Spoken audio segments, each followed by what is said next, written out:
Hello friends, we know that the flow of charges constitute electrical current. The flow of electron in a conductor is due to the potential difference between its endpoints. This potential difference is provided by some source, say battery or cell. Let us assume we have a conductor through which a current is flowing because of the potential difference across the conductor. Now, is there a relationship between the potential difference across the conductor and the current flowing through it? Let us explore with an activity. For this activity, we need an ammeter, voltmeter and 4 cells of 1.5 volt each and a 0.5 meter long nichrome wire. Nichrome is an alloy of nickel, chromium and iron material. In this activity, we will study the potential difference between nichrome wire and the current flowing through the wire. Set up the circuit as shown. An ammeter has a low resistance and the voltmeter has a high resistance.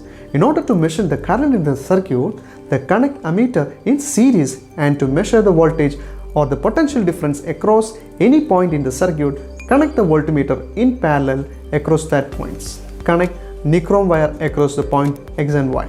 First, use only one cell in the circuit. Note the reading of the ammeter for the current and the reading of the voltmeter for potential difference across the nichrome wire, that is, between the points X and Y in the circuit.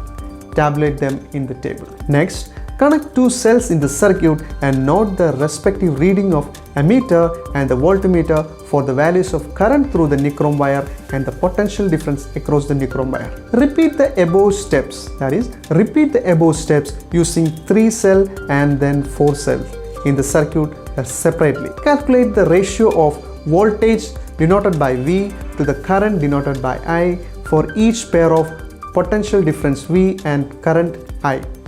Plot a graph between V and I and observe the nature of the graph.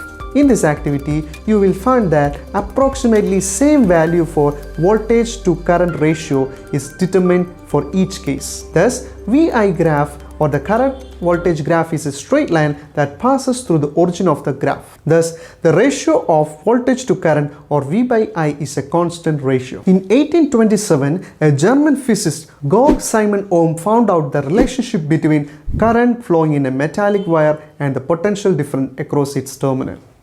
The potential difference V across the endpoints of a given metallic wire in an electrical circuit is directly proportional to the current flowing through it, provided the temperature remains the constant. This is called Ohm's law.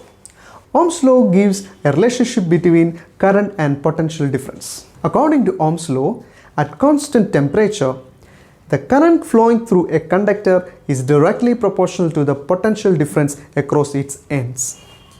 If I is the current flowing through the conductor and V is the potential difference or the voltage across its end, then according to Ohm's law, I directly proportional to V, provided temperature remains constant.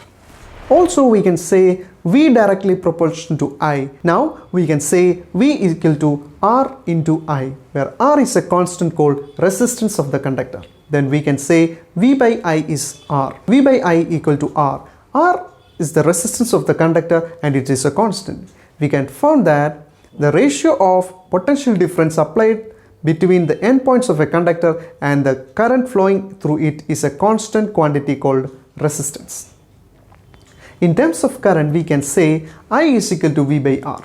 From this relation, we can say 2 things. First, the current is directly proportional to the potential difference, and second, current is inversely proportional to the resistance of the conductor.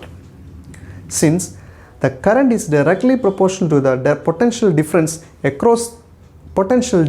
applied across the endpoints of the conductor, it means that if the potential difference across the endpoint of the conductor is doubled, the current flowing through it also gets doubled. If the potential difference is halved, the current also gets halved. On the other hand, the current is inversely proportional to the resistance. So if the resistance is doubled, the current gets halved. And if the resistance is halved, the current gets doubled. Thus, the strength of electrical current in a given conductor depends on 2 factors. First one, potential difference across the endpoints of the conductor, and second one, the resistance of the conductor.